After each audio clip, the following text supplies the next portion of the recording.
فانظروا عمن تاخذوا دینکم، کہ یہ جو علم الاسلاد ہے یہ دین ہے، تم یہ دیکھو کہ تم اپنا دین کہاں سے لے کے جا رہے ہو۔ یہ بہت ضروری ہوتی تحقیق کریں کہ جہاں پر صحیح شمع روشن ہو رہی ہے وہاں جایا جائے۔ حضور قبلہ والے گرامی 8 نشانیاں اپنے ضرورت سے بیان فرمایا کرتے تھے۔ فرمایا کرتے تھے کہ کسی صحیح پیر کی، صحیح اللہ والے کی پہلی نشانی یہی ہے جو حضور سید عالم صلی اللہ تعالی وسلم نے ارشاد فرمایا، خیارکم اذا رؤوا ذکر اللہ، تم میں سے بہتر اللہ تعالیٰ کے بندے وہ ہیں کہ جن کو دیکھ کر اللہ یاد آئے۔ فرمایا اس کی تشریحات میں 3 باتیں آتی ہیں۔ پہلی بات، ان کی مجلس میں کثرت سے ذکر کرنے والے احباب ہوں گے، وہ خود بھی ذکر کرنے والے ہوں گے، ان کی مجلس میں رہنے والے بھی ذاتی لوگ کے ذکر کرنے والے ہوں گے۔ سیکنڈ نشانی بیان فرمائی، ان کی مجلس اقدس کے اندر کثرت سے اللہ تعالیٰ کے ذکر کی بات ہوگی تو دنیا کی بات کم سے کم ترین حد تک ہوگی۔ تیسری نشانی بیان فرمائی کہ وہ کام خلوص بوجہ اللہ، صرف محض اللہ تعالیٰ کے لیے لوگوں کی خدمت کرتے ہوں گے اور دنیا کی کوئی ہوس ان کے ذہن میں نہیں ہوگی۔ چوتھی نشانی ارشاد فرمائی کہ وہ مخلص ہوں گے اور مخلص ہوں گے، یعنی انتہائی اخلاص کے ساتھ اپنے مریدین، متوسلین، محبین، مباین جو بھی احباب ان کی بارگاہ میں آئیں گے ان کی خدمت کریں گے اور آخرت تک ان کے سارے معاملات میں اخلاص کے ساتھ چلتے ہوں گے۔ چوتھی نشانی بیان فرمائے کہ وہ کامل النسبت ہوں گے، یعنی ان تک حضور اسلام کی ذات بابرکات سے لے کر ان تک پورا ایک شجرہ موجود ہوگا، ایک نسبت کا سلسلہ موجود ہوگا، تعلیم و تربیت کا سلسلہ موجود ہوگا جو کے ساتھ چلتا ہوگا۔ اور اس کے علاوہ فرمایا ایک اور نشانی جو بڑی مرکزی حیثیت رکھتی ہے، وہ کامل شریعت ہوں گے، ان کے ظاہر اور باطن میں شریعت نظر آئے گی۔ اور میرے والد کا مشاہد فرماتے ان سے سنت جو ہے وہ سرزد ہوگی، آج خود ان کا ہر عمل سنت کی تابع ہوگا۔ یہ نہیں ہوگا کہ سنت کے لیے وہ کوشاں ہوتے ہوں، کوشش کرتے ہو، نہیں، سنت ان کے وجود کا حصہ ہوگی۔ آج خود جو بھی وہ عمل کریں گے جب اس کی تحقیق کی جائے گی تو یہ معلوم ہوگا کہ حضور اسلام کی سنت بھی بیان ہی ایسی ہے۔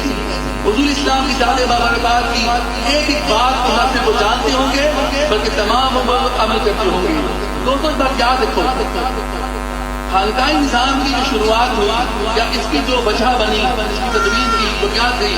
وہ مین وجہ یہ بنی تھی کہ عمل کے اندر پختگی اختیار کی جائے۔ علم کے لیے کتابیں موجود ہیں، علماء موجود ہیں، فضلاء موجود ہیں، ائمہ کرام موجود ہیں، مگر عمل کرنے کے لیے بھی گوشہ ہونا چاہیے یا عمل کرنا سکھایا جاتا ہے۔ میں یہاں پہ بہت بات عرض کروں، حضرت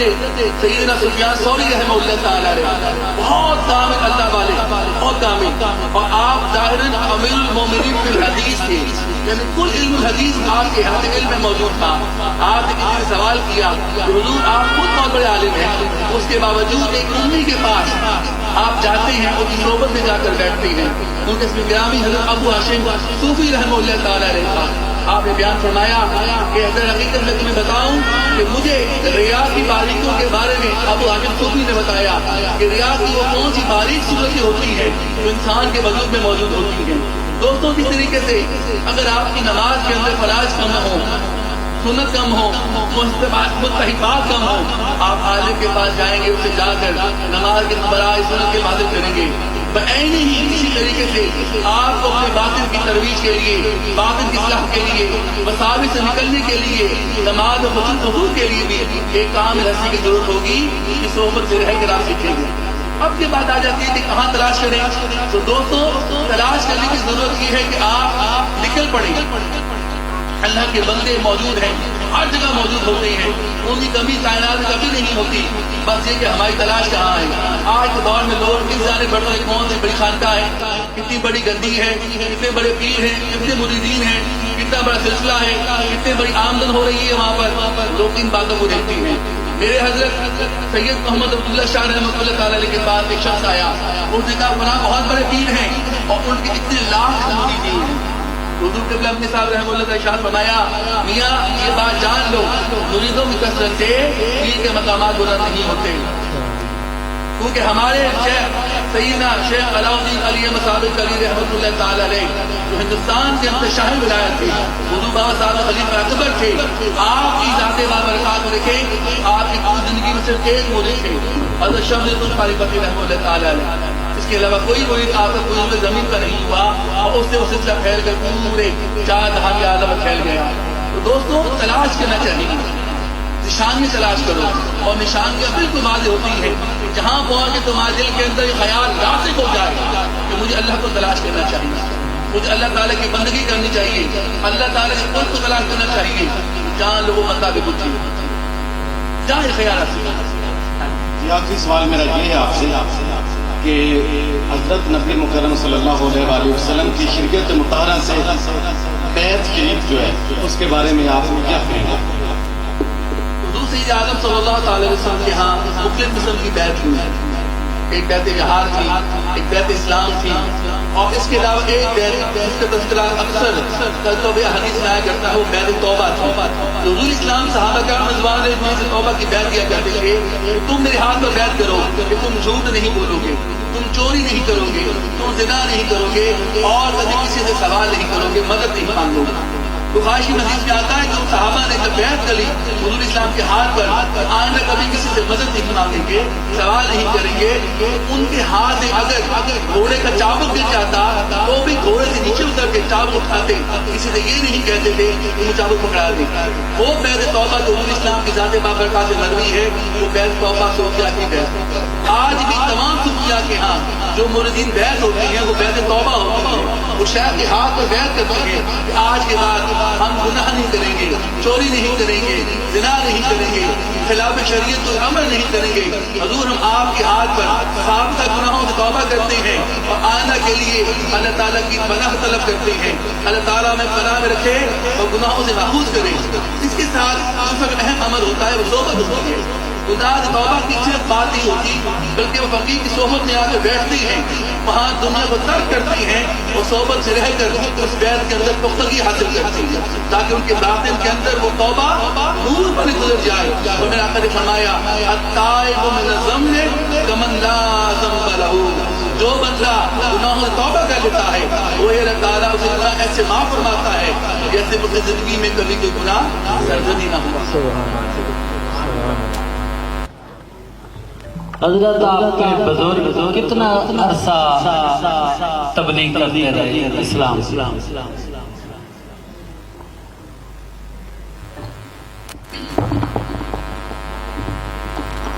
میرے والد گرامی کے شہر سید محمد اللہ شاہ محمد تعالیٰ کا تعلق ہندوستان سے تھا،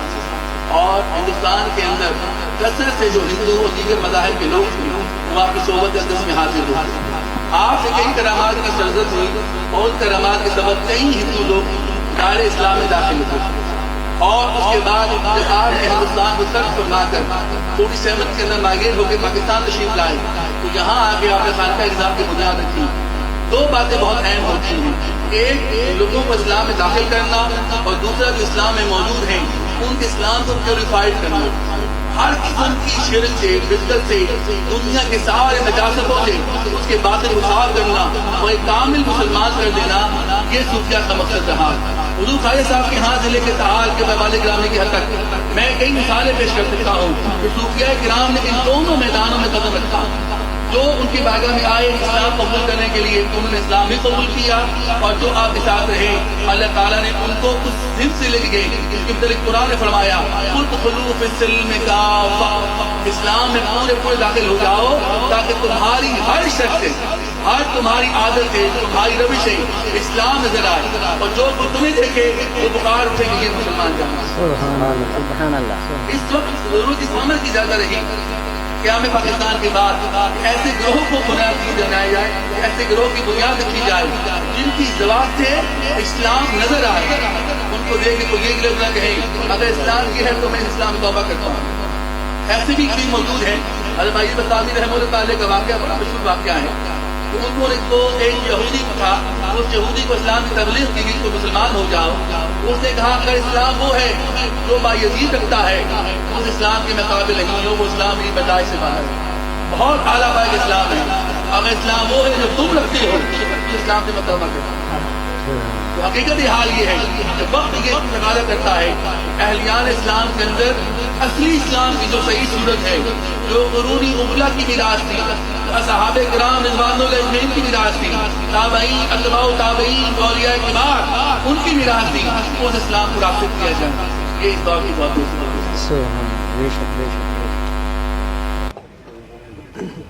آپ اپنی زندگی کا کوئی عام معجزہ بیان کریں۔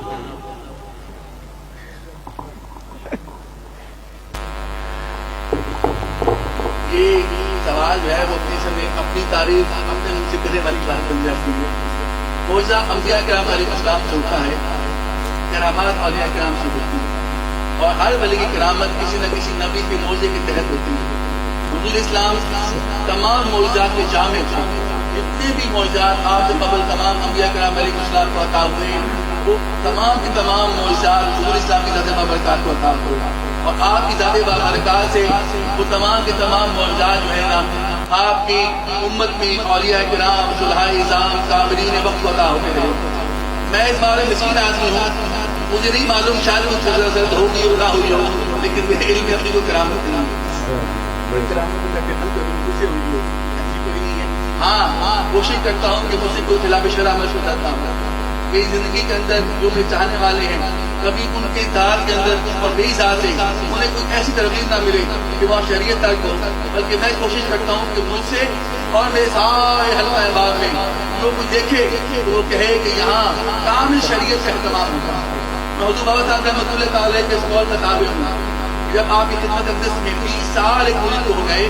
اور 20 سال کے بعد جب آپ کو چھوڑ کے جانے لگا تو حضور نے فرمایا کہ تم 20 سال میرے ساتھ رہے ہو اور اب تم مجھے چھوڑ کے جا رہے ہو، وجہ کیا ہے؟ تو انہوں نے کہا حضور 20 سال آپ کی صحبت میں رہا ہوں مگر مجھے کوئی کرامت نہیں ملی، کوئی کرامت نظر نہیں آئی۔ حضور نے فرمایا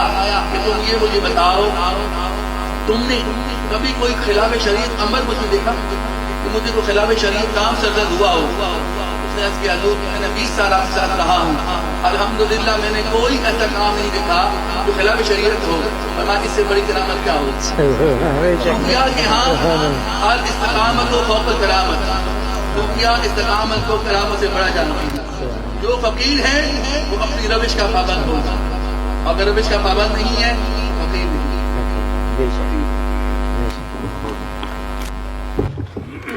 جی بالکل، آپ نے پیر صاحب کی بھی باتیں سنی ہیں، ان کا کہنا تھے یہ ہے کہ جو پیر اعظام ہیں ان کو شریعت کے تابع ہونا چاہیے، اور ان کا اپنے مریدین کو بھی یہی مشورہ تھا کہ جو مریدین ہیں ان کو بھی شریعت کے تابع زندگی بسر کرنی چاہیے۔ جی